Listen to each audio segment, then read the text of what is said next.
Toye kobondela meyambo tobondela tokozwa moi exhortation muke oye pousser ngana yo na prière ya pokwa na lelo. Amen. Amen. Avant ya kobanda naza kopambola nzambe oyo mokeli na likolo na se oyo abateli ngana yo apesi biso pema na bomoi. Amen. Oyo asali ngana yo ngolu tozala na présence na ye. Eza na ebele na bato bazoluka kopusa na liboso na ye kasi ngolu wana epesameli bango te. Soki ngana yo tozwi yango eza na makasi na biso te yango napesi ye merci. Amen. Napesi nzambe merci mpona bomoi ya papa Alain na bandeko na ye nyonso baza kokamba biso na kati ya continuité. Nzambe wana apambola bango, abatela bango, apesa bango sagesse, intelligence ya kokontinue na mosala oyo ya apesi bango. Amen. Na pamboli pe couple Gédéon Mwamba, ba coordonnateur ya mboka Matadi pe gouverneur ya Congo Central. Na mosala oyo baza kosala ya Nzambe pe na lolenge oyo baponinga na pokwa na lelo na telema liboso na bino. Amen. Na pesi Nzambe merci na équipe missionnaire mobimba oyo baza kotravaille elongo loboko na loboko na kati na mosala oyo ya Nzambe po peuple de Dieu bazwa lobiko. Na pamboli pe peuple de Dieu ya mboka Matadi oyo balobaka te koluka Nzambe. Tango midi pokwa baza liboso na Nzambe na se na mbula to na moi na bambuteyage ya mboka Matadi baza kosala violence koya na présence ya Nzambe. Nzambe wana mona ngana yo, Nzambe wana kanisela yo, Nzambe wana asalela yo posa ya motema. Amen. Amen. Amen. Amen. Na pamboli chéri nanga bana nanga bipai bazali Nzambe wana amona bango. Gloire à Jésus. Amen. Amen. Ya solo dimanche ngana yo tozalaki awa na adoration toyaki kokumbamela Nzambe. Tokumbamelaki Nzambe po alobaki na biso ete Jésus-Christ nous apparaîtra. Amen. Yango totombolaki ye. Pona promesse oyo apesaki biso, pona assurance oyo apesaki ngana yo ete na bomoi na biso toko vivre apparition ya Jésus-Christ. Alléluia. Alléluia. Amen. Apesaki ngana yo assurance kaka te. Apesaki ngana yo promesse ya pamba te que Jésus-Christ nous apparaîtra. Lorsque Jésus-Christ nous apparaîtra à l'Obinabiso, c'est pour nous délivrer de tout le voile qui nous voile. La voile nyonso ezako obscurcir, vinayo, vinanga, tant que Jésus-Christ a apparaître. Akolongola yango. Amen. Akolongola ba voile wana plus précisément incrédulité. O ezako obscurcir ba vie na biso. Yesu wana ako apparaître pour ayeba kolongola yango na bomo inanga na yo. Alléluia. Amen. Alléluia. Amen. Na boye mama kotangela biso na Jean 20 24 à 29. Jean chapitre 20, verset 24 à 29.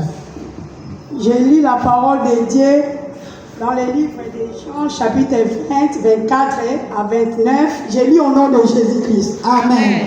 Thomas appelé qui dit, l'un des 12 n'était pas avec eux lorsque Jésus vint. Verset 5, les autres disciples lui dirent donc, nous avons vu le Seigneur. Mais il leur dit, si je ne vois dans ses mains la marque des clous, et si je ne mets mon doigt dans la marque des clous, et si je ne mets ma main dans son côté, je ne croirai point. Verset 26, 8 jours après, les disciples de Jésus étaient de nouveau dans la maison. Et Thomas se trouvait avec eux. Jésus vint, les portes étaient fermées. Se présentant au milieu d'eux et dit, la paix soit avec vous. Puis il dit à Thomas, avance ici ton doigt et regarde mes mains, avance aussi ta main et mets-la dans mon côté. Et mes croix. Verset 28. Thomas lui répondit, mon Seigneur et mon Dieu. Jésus lui dit, parce que tu m'as vu, tu as crié. Heureux ceux qui n'ont pas vu et qui ont crié, parole du Seigneur.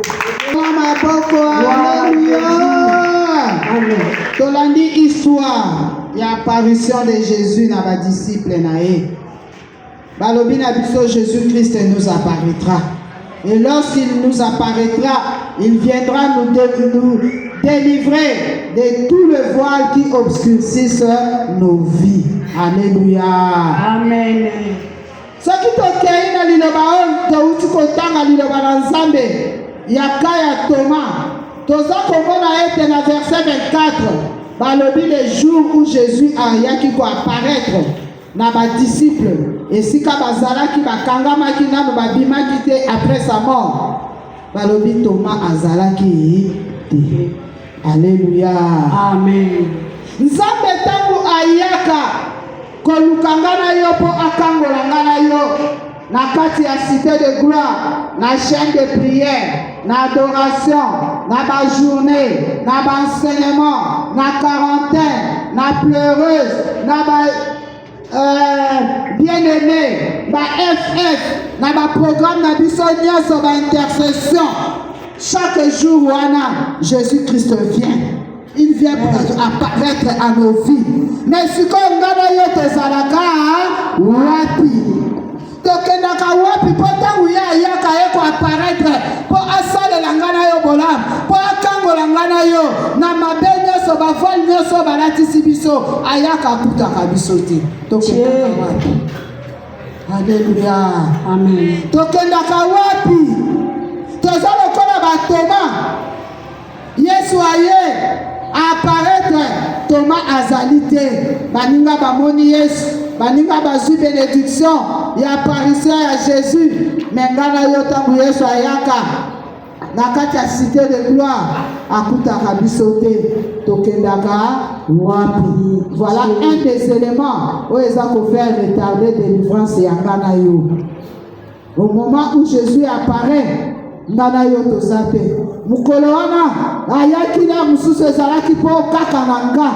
Quand il vient c'est pour une seule personne, mais tango aye po na nga akuti nga te naza te.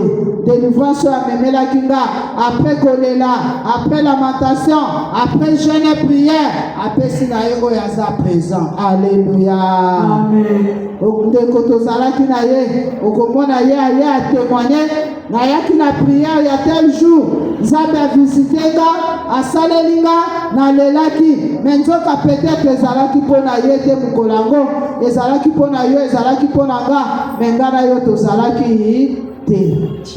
Alléluia. Esengeli ya biso tozalaka toujours présent, toujours présente liboso na Nzambe na ba programme na biso ya prière po ete tokoka ko bénéficier na oyo Nzambe amemeli biso. Chaque programme ya prière, moi je sais Papa Olangi aloba boye programme nyonso ya prière eza na délivrance na bénédiction nango spécifique. Amen. Délivrance Nzambe akopesa yo na chaîne de prière eza délivrance ete oyo akopesa yo na enseignement. Et sa délivrance était oyo akopesa yo mukolo adoration. Bénédiction ya chaîne de prière et sa bénédiction mukolo adoration te. Chaque programme eza na bénédiction nango, eza na délivrance nango oyo Nzambe asalelaka biso. Ceux qui ont raté chaîne de prière wana ont raté peu de délivrance oyo ya memelaki na chaîne de prière. Bénédiction oyo ezalaki lié na chaîne de prière oza te ozangi yango. Alléluia.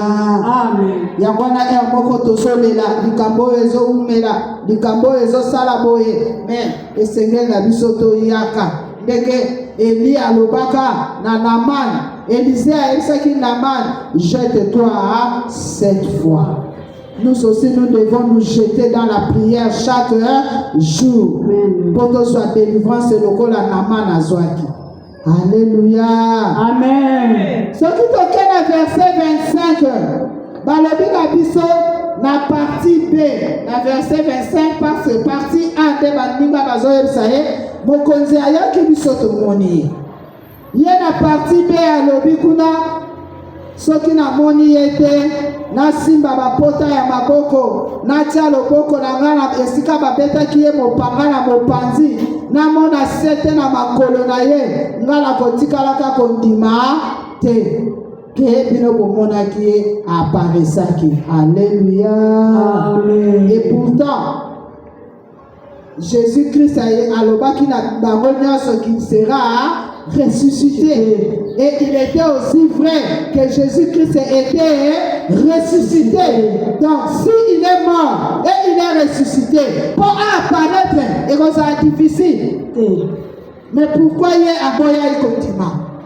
Pendant que Jésus-Christ avait dit il va mourir au 3e jour, il sera ressuscité. Et au 3e jour, il était ressuscité. Les femmes sont allées bakouti était. Pierre Mobali Père aye kolanda simakei amoni était. Mais atindeli bango maloba bokende kozelanga na Galilée. Alléluia. Amen. Mais ye bayebisi ye bokonzi aye. Alobi ngana ndimi na ngai te. Ngana yo pe. Malgré oyo nyonso Nzambe asalelaka biso. Bolamu nyonso Nzambe asalelanga na yo. Mais nous arrivons toujours à renier Jésus-Christ. Comme Pierre, Paul et Thomas a renié la résurrection et l'apparition de Jésus. Bolamu Nzambe asalelanga na yo na kati ya ministère à cause de la critique, à cause de la condamnation, à cause de la médisance, de comment qu'on renie Jésus. Est-ce que nous avons est-ce que tu as témoigné? Est-ce qu'il y a solo pensa? C'est renier Jésus. Na bolamo Nzambe asalelanga na yo. Tokoki ko renier Jésus aucun jour. Quelles que soient les situations, autres qu'on traverse à passer. Quelles que soient les condamnations qui nous accablent, quels que soient les malheurs qui s'abattent sur nous,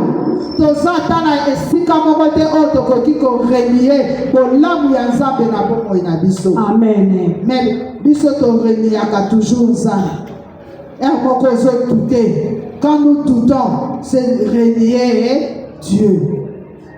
Okomi ko douter du kambo ezomela est-ce que ndenge penza nazokende na bien-aimé ya solo penza na kobika na ngai est-ce que maladie vraiment ayoki na nga témoigner ye wana témoigner Nzambe abikisi ye na maladie incurable songolo mais ngai banda nazokende nazomona ta signe te nazondima na nga te ke nga na kobika namoni neti kaka nakende na nga boye nasala na nga boye ozorenie bolamu ya Nzambe ozobela malgré ozobela mais azopesa yo pema na bomo. Amen. Mingi basala maladie oyo ozobela bakoti mabele mais soki Nzambe atiki yo na bomo okoki kondima te ka akobikisa yo. Alléluia. Amen. Alléluia. Amen. Tokoki korenie Nzambe ya papa na mama olangi te lokola bango bakufi na bango est-ce que ya solo Nzambe yango azosala est-ce akosala ndenge azalaki kosala na ntango ya bango moko bazalaki nga namoni neti ndenge bango bakei makambo esimba nango su te Nzambe yango azoyoka na ye te papa na mama bakei oui mais Nzambe na bango akei te. Amen. Nzambe na bango akei te azali na bomoi. Amen. Nzambe na bango azosala tokoki kowanga na ye te mpo baoyo basélibataire bazobala ndenge bazalaki kobala du temps des parents. Bachômeur bazozwa misala ndenge babandaki kozwa du temps des parents. Bato bazozala éleve na misala ndenge babandaki kozala éleve du temps des parents. Bato bazovoyage bazokende mikili ya poto bazozwa bavisa oyo bamosusu bazozwa te kaka ndenge bazalaki kozwa du temps des parents. Mais pourquoi tolingi torenie Nzambe oyo? Papa na mama bazate mais Nzambe na bango azali. Nzambe o bango balakisi biso a voyage akate. Amen. Nzambe o bango balakisi biso aza Nzambe ya solo. Yede akela likolo na se.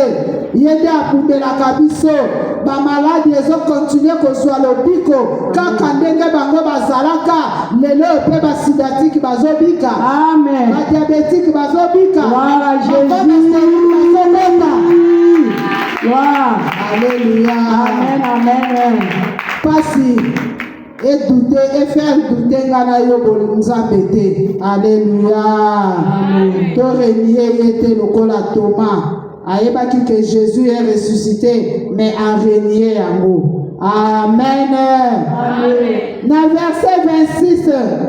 Ce qui t'occupe na verset 26 balobi 8 jours après Jésus-Christ ayaki lisusu ko apparaître parce que Thomas alingaki amona ye. Alléluia. Cette fois-ci, une semaine après et un jour, balobi il est apparu et Thomas aussi était avec eux. Et va souligner, première fois quand apparaissait qui va souligner qui était, même si c'était comme ça, mais balobi là qui est à côté. Balobi, toutes les portes étaient fermées. Alléluia. Amen. Les portes étaient fermées, mais Jésus-Christ s'est présenté à eux d'une manière surnaturelle. Amen. À côté, à fumoli porte te, à toboli mur te, à bouki fenêtre te, à côté peine à plafond te, à bimi peine à se à mabele te, mais Jésus-Christ leur est apparu.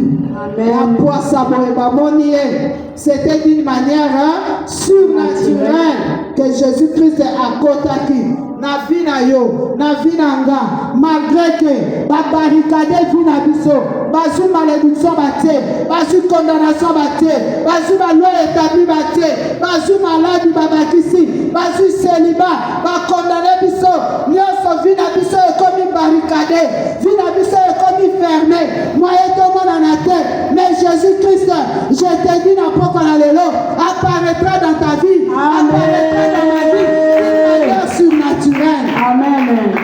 Alléluia. Au sein du matin. Au sein du matin que Jésus-Christ a donné. Attends, ténèbres, bâtir dans la prison.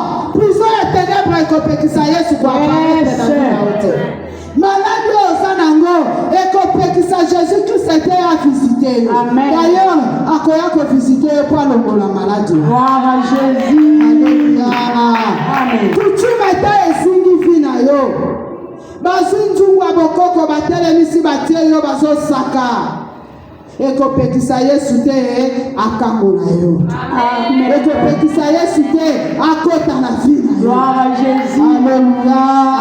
Amen. Quelle que soit la situation dans laquelle nous nous trouvons, le corps ba disciple bazalaki na kati ya ndaku ba porte nyonso ekangami, il n'y avait pas d'issue pour muto azala libanda akota, mais si Jésus-Christ fermeture wana et empêcha qui était akota pour visiter bango. Amen. Alléluia. Amen.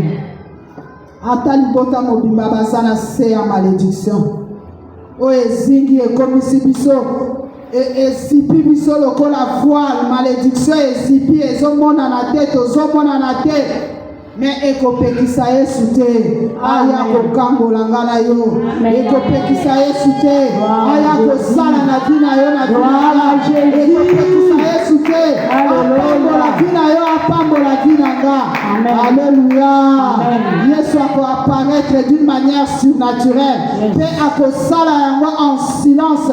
Malgré que ya kosala en silence ba fruit ya visitation na ye na vie na biso ekomonana. Amen. Alléluia. Amen. Tango akoya kangola ngana yo na kati ya ba condamnation, na kati ya ba loi établie, na kati ya ba imposition ya ténèbres, akoya kosala na ye makelele te, ngana yo pe tokoyoka makelele na nzoto te, mais toko vivre, toko sentir pe bato bakomona que Jésus-Christ nous a visité. Amen. Tokomona célibat ekwe.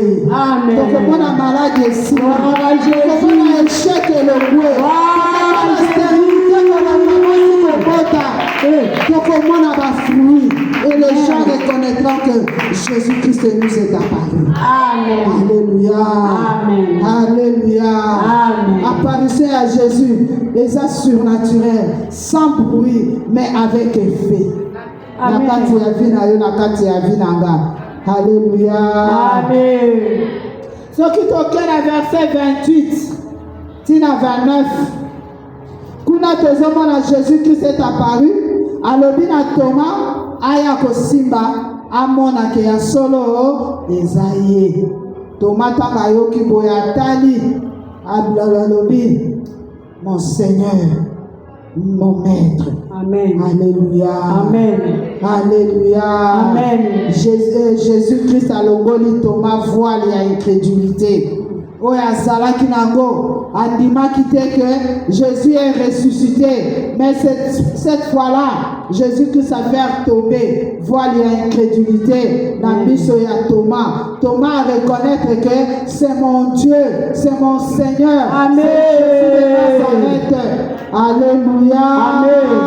Jésus-Christ est akoya na vie na yo, akoya na vie na nga, voile nyonso o eza ko couvrir yo, ezo couvrir nga e kokoya. Amen. Amen. Tangu ya ko visiter nga na yo, ata tozalaki na doute, ata tozalaki na manque à persévérance, ata tozalaki na kati ya échec, ba voile wana basipa biso e kokoya, e ko libérer bomoi na biso. Amen. Alléluia. Amen. Mais pour que cela puisse s'accomplir, c'est comme Jésus a dit à Thomas, tu as cru parce que tu m'as vu. Heureux ceux qui croient sans avoir vu. Alléluia. Sans voir.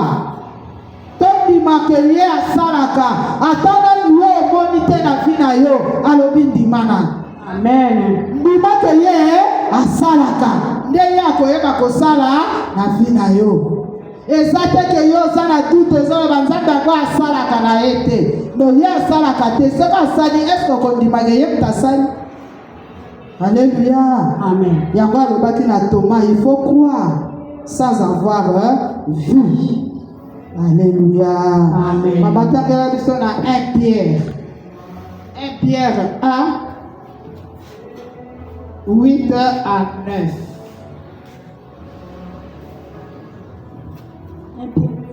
1 Pierre chapitre 1 verset 8 à 9.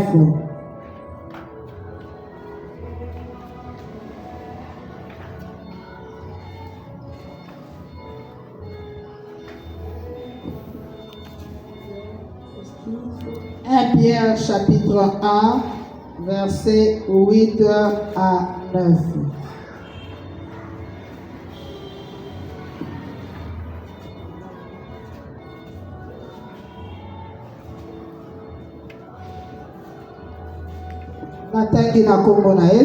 Amen.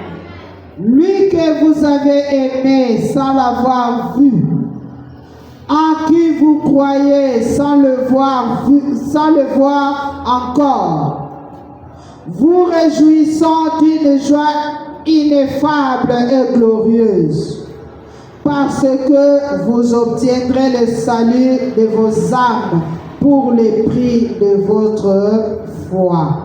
Amen. Alléluia, c'est la parole de Dieu. Amen.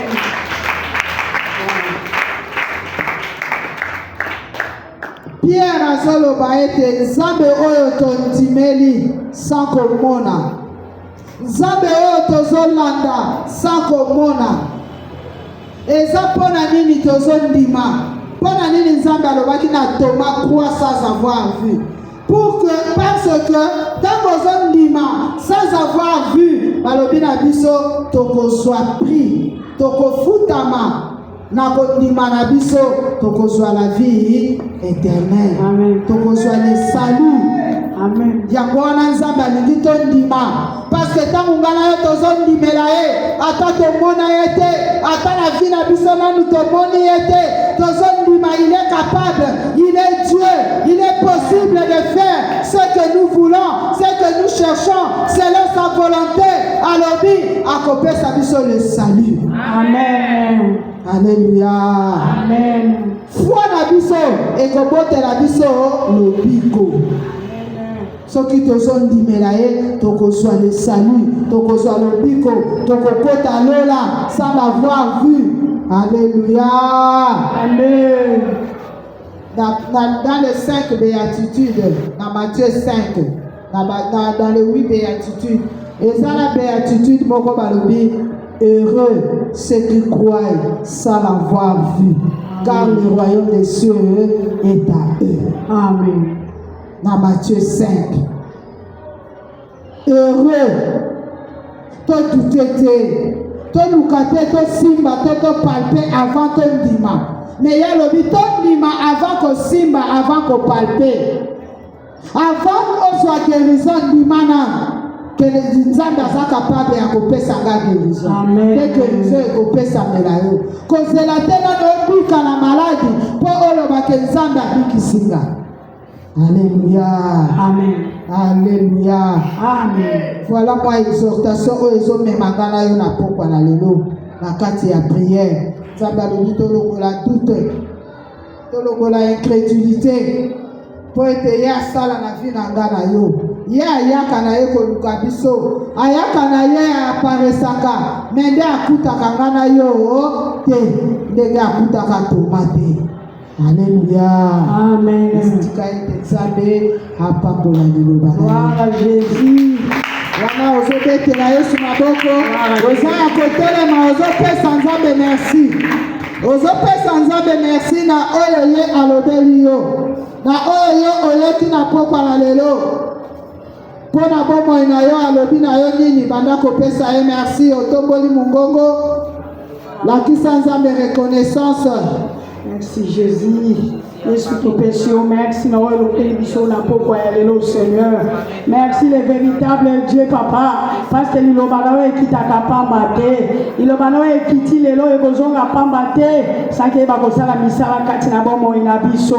Tozanga kondima Jésus ete liloba oyo Nzambe ekiti mpona mutu moko, ekiti mpo ekangola biso, ekiti mpo elongola susi, ekiti mpo epesa biso kondima. Tondima Jésus atana tomoni te. Tondima atana tosimbi te Seigneur. Yango topesi yo merci. Na poko ya lelo le véritable Dieu. Liloba na yo eza bomoi Jésus. Liloba na yo epesaka kimia. Liloba na yo epesaka assurance Jésus. Atana biso tomoni te. Tozanga assurance ke tokomona. Atana tosimbi te. Tozanga assurance ke tokosimba Jésus. Atana tokomi te. Toyebi ete liloba na yo tokomisa biso. Kumama na yo le véritable Dieu Papa. Netolama na yo Jésus. Parce que ta parole donne la paix. Ta parole donne la vie. Et ta parole donne l'assurance Jésus. Kumisama na yo la poko ya lelo. Netolama na yo Jésus. Oyo lobeli ngai Seigneur. Merci parce que liloba oyo Nzambe ezotikala grave na vie na ngai mobimba. Kilo na koya na yo Yesu. Liloba oyo ekolongwa te Yesu. Ezopesanga susu foi. Ekoli susu kondima na nga. Yango na kumisi yo Jésus. Yango na pamboli yo Yesu Masia Papa. Tikete liloba oyo Nzambe. Ebota bambuma na bombo ina ngai. Les fruits dignes de la repentance. Les fruits dignes Jésus. Merci. Merci Seigneur. Merci Seigneur Jésus-Christ. Merci Seigneur Jésus-Christ. Merci Seigneur Jésus-Christ. Merci Seigneur Jésus. Betela Yesu maboko. Gloire à Jésus. Amen. Amen. Liloba na Nzambe na 1 Jean 1:9. Elobi na biso, si nous confessons nos péchés, il est fidèle et juste pour nous les pardonner et pour nous purifier de toute iniquité. Yango na pokwa na lelo, ngana yo tozokita na se na makolo na Yesu. Tozokende ko se repentir na toutes les fois oyo tozalaka absente na prière. Toutes les fois yaka kolukanga na ye na cité de Bethanie amonaka biso te. Tokosenga na Nzambe wana limbisa biso. Tokosenga Nzambe bolimbisi mpona incrédulité na biso. Tokosenga Nzambe bolimbisi mpona doute oyo totiaka na liloba na ye. Na oyo azolobela biso. Totomboli mongongo. Oza kobelela Yesu. Ozolela masumu. Ozosala repentance. Ozosenga bolimbisi. Yesu olimbisanga mpona baabsence na nga na prière. Yo yaka ntango nyonso aparesaka. Oyaka kolukanga. Oyaka Seigneur nga nde nazalaka te. Lolenge Toma azalaka te. Ntango yaki kovisite bango ye azalaki te nzambe ntango yaka kovisite nga na kati ya cité de gloire na chaîne de prière okutaka nga te ntango yaka koluka nga na kati na adoration omonaka nga te ntango yaka koluka nga na intercession nazalaka te yesu yokela ngai mawa yesu olimbisa nga jésus pitié nazwa engagement nazala na quarantaine me ntango yaka kovisite nga mercredi na quarantaine okutaka ngai te yesu nasengi olimbisa naye kolela masumu na nga yo lobi soki nandimi mabe na nga natiki yango yo kolimbisa nga naye na pokwa na lelo yesu nga mwasi ya incrédulité ngai papa ya incrédulité nandimaka te likambo nyonso liloba na yo natiaka kaka dute nalukaka kaka bapreuve nalukaka kaka namona nalukaka kaka nasimba nandimaka te yesu yokelanga mawa incrédulité evanda kati na nga incrédulité etonga mur na vi na nga incrédulité ekomisanga motema libanga nakoma kotala liloba na yo pamba yesu yokela ngai mawa limbisanga na pokwa na lelo nasengi olimbisa limbisanga éternel et Dieu na kati ya badute destructive nazotia badute ata moto atémoine nga nalobi eza lokuta nazondima te ete eza ya solo yesu yokelanga mawa ata moto alobi abiki nga nazondima te ke jehova rafaye obikisaka yango na yo pai na yo na pokwa na lelo nasengi na yo limbisanga nazanga persévérance na kati ya prière nazanga foi yesu yokelanga mawa na pokwa na lelo limbisanga na ekolele pai na yo éternel ete okosala na bomoi na nga ndenge nini ata oaparete na vi na nga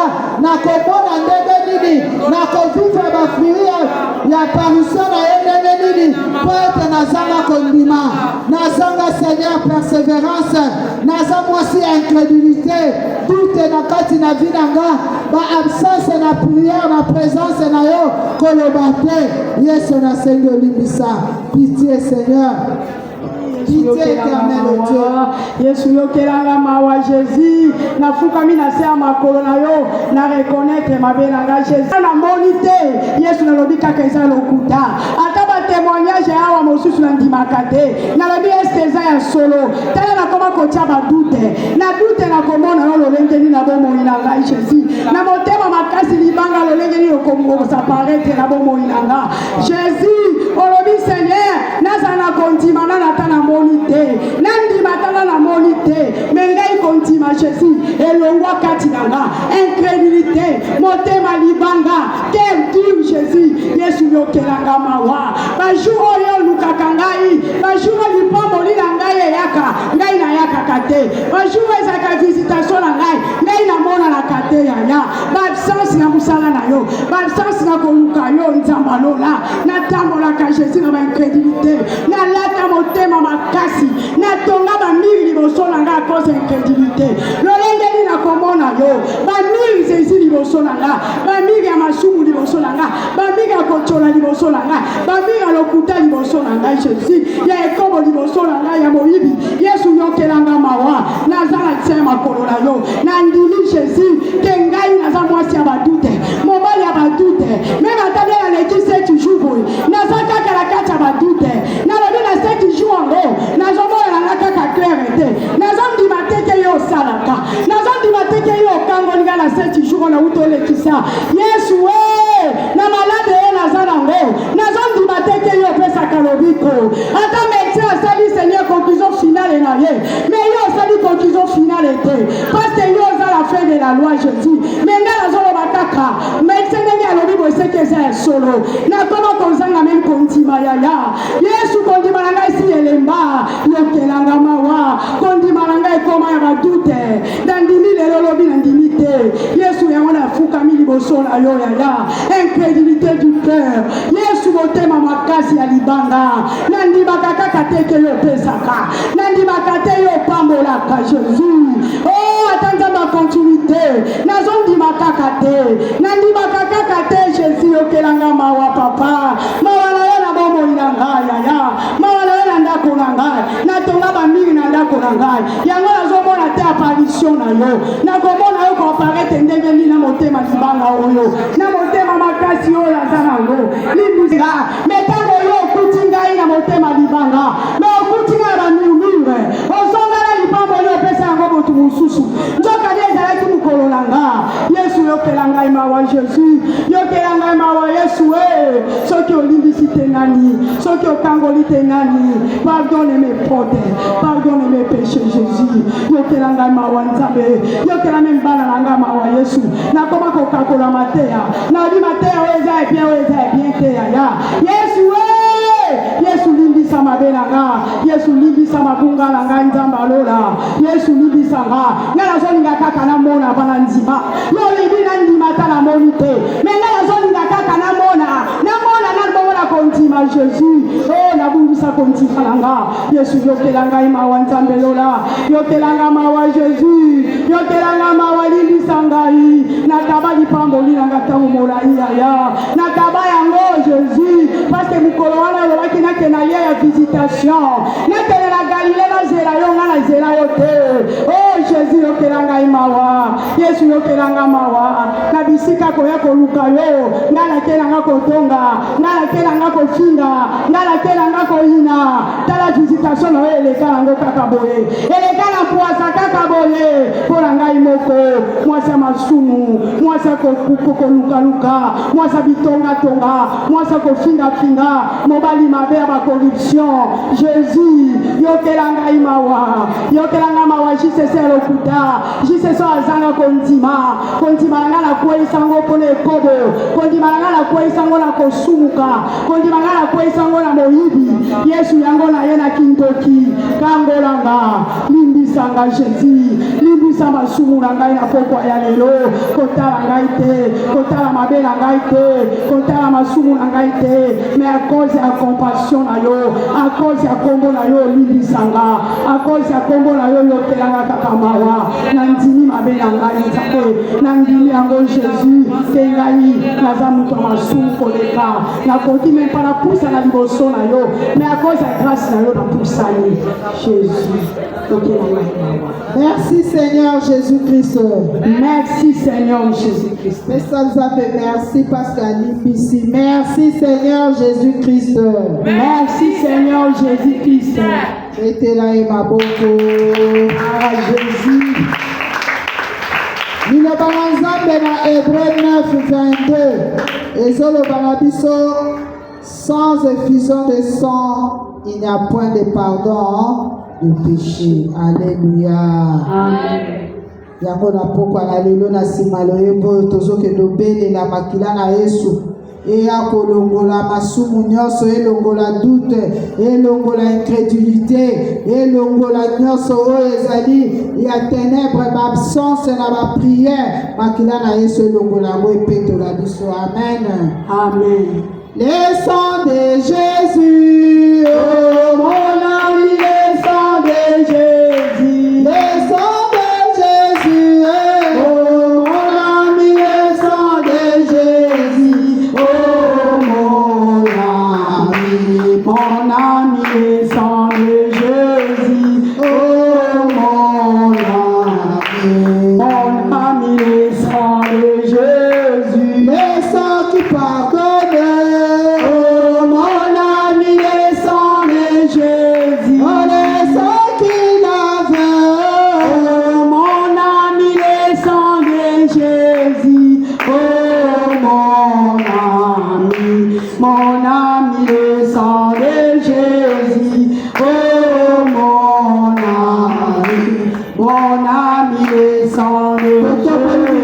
Ozobele la makila na Yesu maboko likolo ozobele la makila na Yesu eya kolongola nyonso ya maboko ina biso vole wana ya masumu elongwa absence na prière Yesu makila na Yesu elongola yango epeto na bomo ina ngana yo ozobele la le sang de Jésus, le sang de la purification, le sang de la sanctification ekende kopeto na ngana yo ebimisa biso na kati na ba prison oyo ya doute na kati kati ya prison ya incrédulité makila na bana na pate ozobelela yango ozobelela yango ozobelela le sang de Jésus makila na Yesu esukola Le sang de Jésus-Christ, nazobelela nguya makila na yo.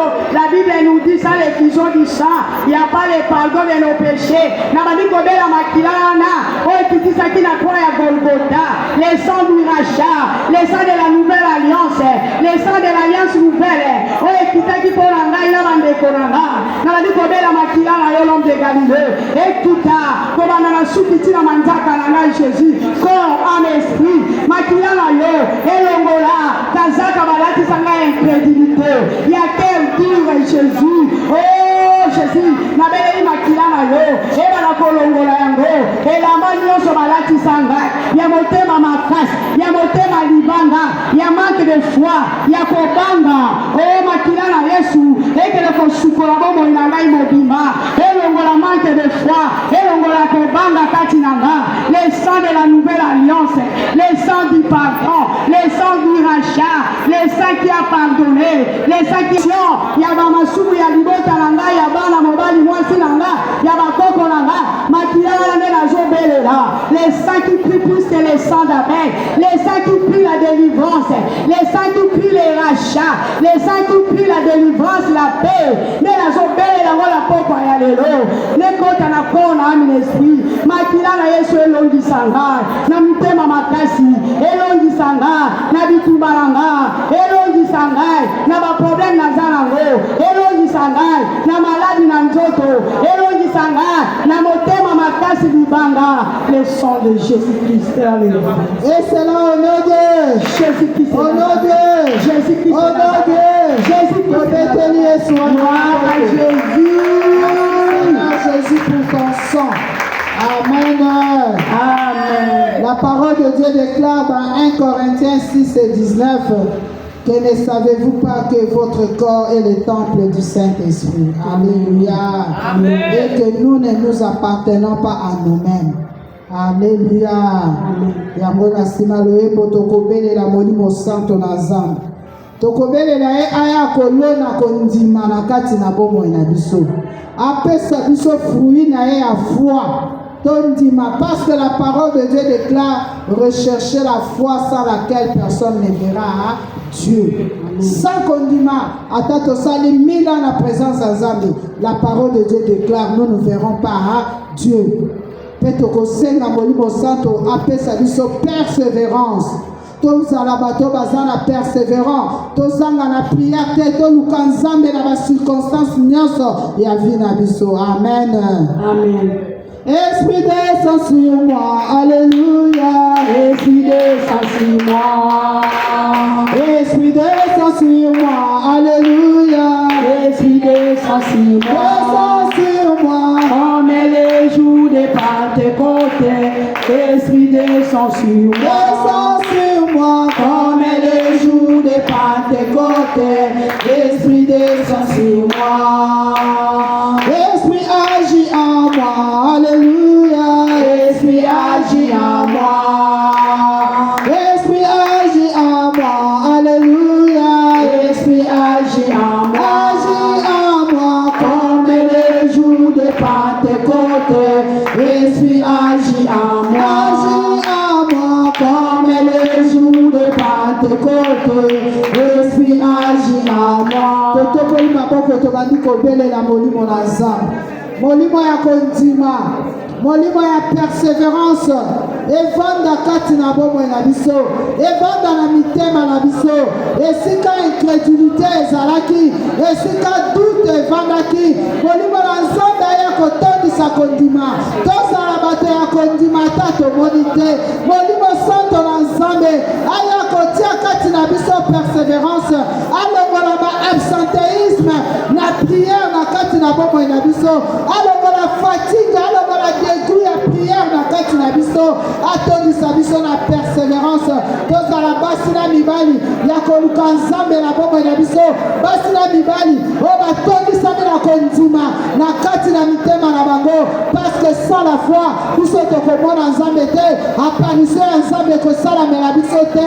Soki tozangi persévérance tokomona nzambe koapparaître te yango tozobelela molimo santo parce que na makasi na biso tokokoka te kotondisama na kondima na makasi na biso tokokoka kopersévérer dans la prière te tozobelela nzambe molimo na nzambe ye nde aza capable ya kotia bafrui wana na kati na bomoi na biso akopesa biso foi akopesa biso persévérance foi oyo akopesa biso ekodeplace bamontagne na vie na biso persévérance oyo akopesa biso tokolemba jamais koluka nzambe quelles que soient les circonstances et le temps oyo tokotraverse quelles que soient les situations tokozala toujours na présence ya nzambe yango tozobelela molimo santo tozobelela ye na pokwa na lelo aya na fruit na ye ya foi aya na persévérance na bomoi na biso atondisa yango na kati na biso tozobondela na kombo na yesu molimo na nzambe nazobelela tia foi kati na ngai kondima oyo opesaki abraham pesa ngai mpe yango abraham andimaki yango babengi ye le père de la foi babengi abraham le père de la foi ngai mpe komisa ngai la maman de la foi komisa ngai le papa de foi komisa ngai jésus jisese ya kondima nandima te yo osalaka nandima te yo osalaka jésus nandima te yo opesaka nandima te yo otangolaka jésus nabeleli yo très cher Saint-Esprit de Dieu c'est toi mon ami fidèle l'ami du matin l'ami de midi l'ami du soir yaka na yo otondisa ngai pesa ngai kondima gloire à Jésus. Et c'est là au nom de Jésus-Christ. Au nom de Jésus-Christ. Au nom de Jésus-Christ. Obeteli molimo santo maboko. Beteli molimo santo maboko. Gloire à Jésus. Amen. Amen. Amen. Amen. La Bible, ce qui t'otangi dans Genèse, histoire de Moïse. Dans ce monde, il est arrivé à un temps où Moïse a boyaki kozala mwana ya Pharaon. Abimaki na ndako ya Pharaon. A reconnaissant qu'il était nganaza égyptien mais naza hébreu. Amen. Amen. Amen. Il a refusé, il a renoncé à l'identité ya égyptien. Il s'est reconnu hébreu. Ngana opena pokwa na lelo tozoke de koboya misala wana ya satana parce que tozaya yete po tozala na ba doute po tozala na ba incrédulité po tozanga ka prière. Nous sommes des enfants de Dieu donc faut tozala kondima tozala persévérant tozala tango nyonso na présence ensemble. Alléluia. Amen. Asimaloe moto ke de ko renoncer na misala wana ya satana. Amen. Amen. Bitumba ya molimo bunda olonga e. Bitumba ya molimo bunda olonga e. Bitumba ya molimo bunda olonga e. Bitumba ya molimo bunda olonga e. Bitumba ya molimo bunda olonga e. Bitumba na tute bunda olonga e. Bitumba ya molimo bunda olonga e. Bunda olonga e. Bunda olonga e. Bunda olonga e. Bunda olonga e. Bunda olonga e. Bunda olonga e. Bunda olonga e. Bunda olonga e. Kola Yesu Kristo. Yesu Kristo. Na epai na yo. Na epai na yo. Na pokwa na lelo. Pokwa ya lelo. Na yambi yo. Na yambi yo. Okonzi na nga. Okonzi na nga. Obikisi na nga. Obikisi na nga. Ayekoboya. Ayekoboya. Misala nyonso. Misala nyonso. Ya satana. Ya satana. Na bomoi na nga. Na bomoi na nga. Manifestaka. Manifestaka. Nzela ya doute. Nzela ya doute. Nzela ya incrédulité. Nzela ya incrédulité. Absence na prière. Absence na prière. Na boy yango. Na boy yango. Au nom de Jésus. Au nom de Jésus. Au nom de Jésus. Au nom de Jésus. Au nom de Jésus. Ozopeta maboko ozorenonce. Ozorenonce nango na force. Baboyaka eloko na petete na bolembu te. Soki ozoboya dute na bolembu dute ekokende te. Bandako renonce nango kabwana nango. Renonce na dute. Renonce na manque ya vie de prière. Na absence na prière. Na ba incrédulité. Ozopeta maboko ozoboya yango. Et c'est là au nom de Jésus-Christ.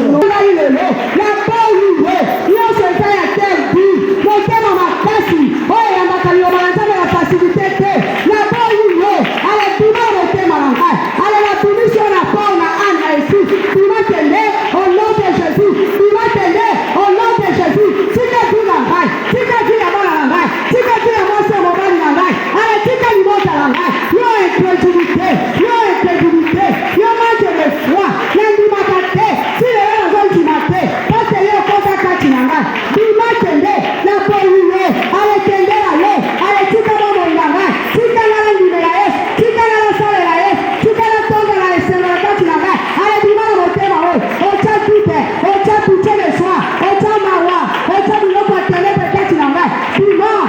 attendez, le livre de la doute, le livre de la condiment, manque de foi, incrédulité, tika bobo inanga, tika binanga, lelo la kaboni nango, lelo la kaboni nango, tika bobo inanga, nazo boya yo, nazo boya yo, nazo boya yo, oboza susu na laite, yo doute yo kanga, obotabo susu na laite, yo doute, yo manque de foi, obotabo susu na laite, na boya yo na bobo inanga, kanga bisaka na yo, kanga na bagage na yo na bobo inanga, bima tende, na teiko boya yo, nazo boya yo, ale tende, ale tikanga, tende na biloko na yo, tende na mafatigue na yo doute, tende na manuri na yo doute, tende na nyonso, na basasi na yo na priere, ale balako bima, ale balako tikanga, ale balako tende, ozobimisa biloko na yo, yo doute memaki malade, yo doute memi kufa na mamo nyanga, divorce lelo, na divorce na yo, lelo ozosusu ya ngai te, lelo kotambola na ngai te, ozangisi na babelebisho ntango na yo, ale bima tende, ale bima na bafatigue na yo na nzoto, ale bima na bolendu na yo, ale bima na biloko tende botie kati na ngai, tende na bolingo, bima, au nom de Jésus-Christ, dans le nom de Jésus, ozobima, ozotika bomolinanga, ozotika libota na ngai, ozotika mosala na ngai, Etela Yesu maboko. Ete biloko wana nyonso makila yo mabilanga. Etiku biso amen. Ntango tozobelela moto na nzambe. La parole de Dieu déclare notre Dieu est un feu dévorant. Amen. Et c'est par le feu qu'il exerce son jugement. Amen.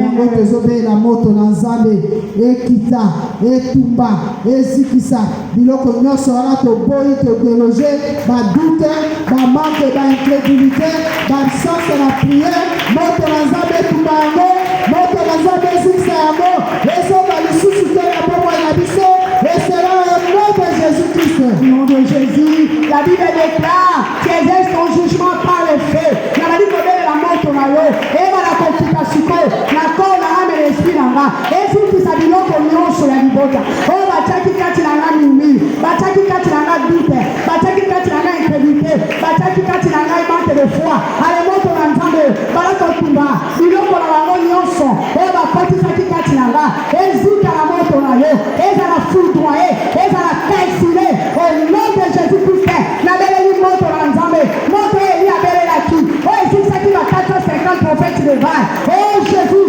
nabali kobela moto wana ebala kokizikisa oyo nyonso milimo ya doute milimo ya manque de foi ya incrédulité ya bamurmure kati na ngai nabali Jésus esela olode olode obeteli Yesu maboko etumbi nyonso amen. Wana tobeleli makila na Yesu elongola oyo nyonso moto na nzambe etumbi epetola bomoi na biso makila wana ekouvrir biso milimo wana ezonga lisusu te kati na biso tobondeli au nom de Jésus-Christ. obeleli makila na yo na pokwa ya lelo makila na ete lokolongola biloko nyonso oyo eziki kati na biso biloko nyonso ya libota oyo nyonso eziki elongwa etika ata na trace moko te ni na corps na âme et l'esprit les sangs du pardon les sangs du rachat elachete biso bisika bakendaki kobebisa bomoi na biso na badute bisika bakosaki baduti bamimiri na bango e bakosaki biloko ya ténèbre bakosaki bamanque de foi incrédulité makila na yo ezoba makila na yo eganga ejustifie biso na pokwa ya lelo ejustifie bomoi na biso bisika bamemaki biso na baténèbre mabota na baloge na bango makila na Yesu esukola corps âme et esprit conscience na biso inconscience circonscience na biso makila na Yesu esukola biso elande biso pili liboso na yo tokoma barelema bato na kondima bamama ya kondima bapapa mpe bilenge ya kondima le sang de l'agneau le sang de la nouvelle alliance le sang de la délivrance ekota na bomoi na ngai na yo elongola nyonso ya ténèbre le sang de Jésus-Christ le sang de Jésus-Christ. Amen. Amen. Amen. Gloire à Jésus. na psaume 34, verset 7, elobi na biso boye. Quand un malheureux crie, l'Éternel entend. Amen. Et il le sauve de toutes ses détresses. Amen. Gloire à Jésus. Tango moto na pasi aza kolela nzambe ayokaka mpe akangolaka ye na bapasi nyonso ekomelaka. Amen. Amen. Nzambe soki ayoki mpo akangola il faut apparaître, n'est-ce pas? Il faut apparaître na vie na yo po akangola. Alléluia.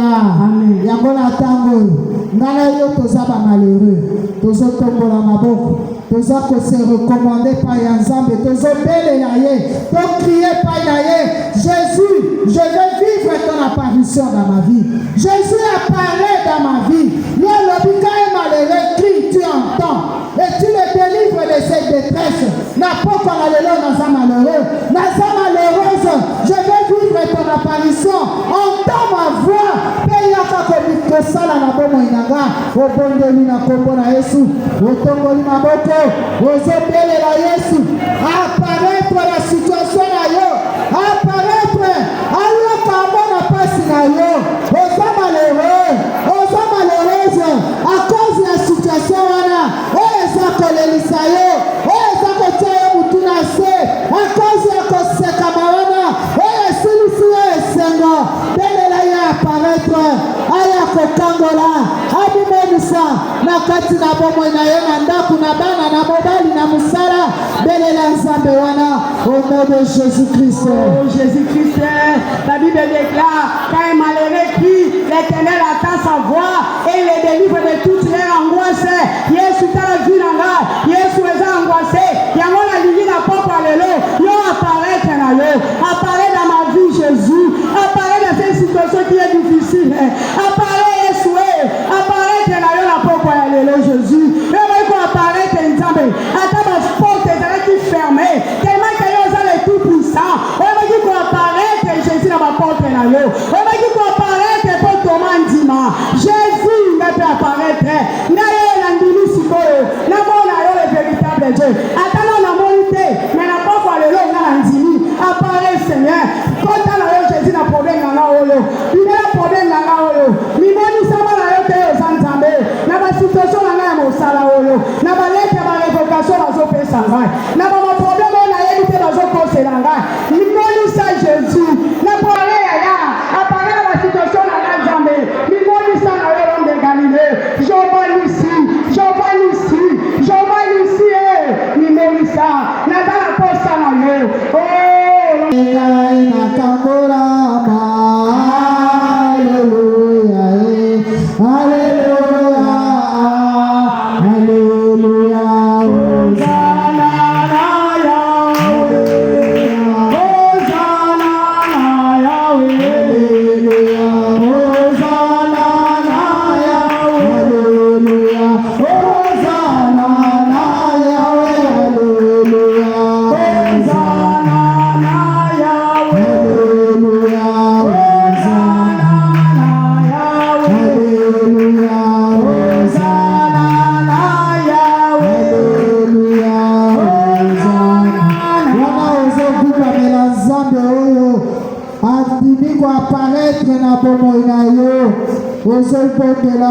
Ozopesa ye merci pour l'apparition na ye na vie na yo na ndako na yo na bana na yo na mobali na musala na ndako adore ye po ete ye azali capable, il est digne, il est fidèle.